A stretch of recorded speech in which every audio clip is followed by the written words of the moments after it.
Welcome back.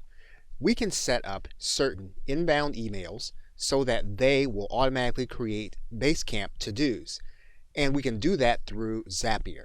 So what we can do is click Use this Zap.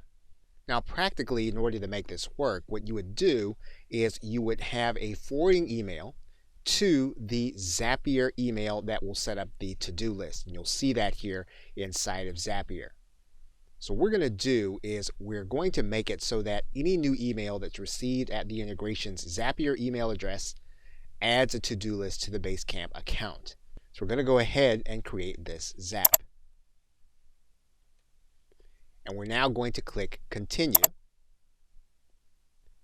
And now we're going to customize the email address. Once we've done that, we'll then click Continue. So what we're going to do now is we're then going to click OK. So now our test email was successful. We'll now click Continue. Now we'll set up the action for the trigger, which is to create a to-do. We'll test our Basecamp account. Once that's successful, we'll then click Save and Continue. We'll now set up the to-do list. We will pick the account.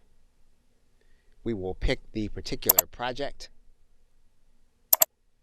We will select the appropriate to-do list.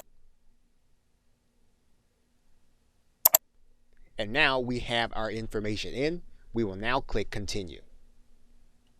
We'll now send our test to Basecamp 2.